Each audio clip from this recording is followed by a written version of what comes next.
Onboarding in induction and the wider probationary period, Darren mentioned this earlier, the vital important situation of issuing those key documentation, identifying the performance standards of an organisation. Okay? Darren mentioned about contracts of employment. You can look at policies and procedures, the job itself. Okay? Not just what's written on that job description, but how it's integrated into the business itself and what role it plays within that business. Consider that you're all new employees at one point. Okay? Use that experience to your advantage. You certainly may have identified gaps in how you was inducted as an organisation, making sure that those gaps are shored up. A lack of planning can lead to information sharing being ineffective. A lack of direction can leave the employee unsure and unable to perform. A lack of effort in this is likely to give a poor example of your organisation. Remember the brand element. Okay.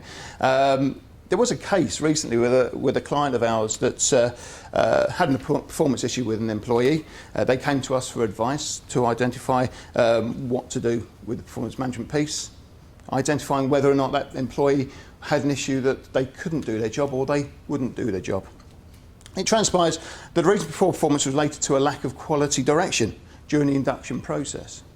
And the employee was never told the job, what the job actually entailed and the standards that required to be achieved. All issues based around capability, but were squarely on the company, not the employee. So the employer thought, I need to fix this, so we designed an action plan for that individual, brought them up to speed, exactly what they need to be doing. And now that employee is one of the top performers in their department, okay? And really engaged in their work because they're now happy that they know what they're doing. It's all about communication, all right? It's all about making sure you share information to the employees. Look at all the information sharing, all the documents, all the rules of engagement as a big black line, okay? If you get every employee to work above that line, fantastic. If they were to drop below that line, they're well versed in what happens to them in those situations. If you don't tell them how that line fits, okay, and they drop below that line, okay, they're unaware of it. You can't manage that situation effectively. Okay, because you have to go, oh, by the way, there's a rule for that, or by the way, there's a standard for that.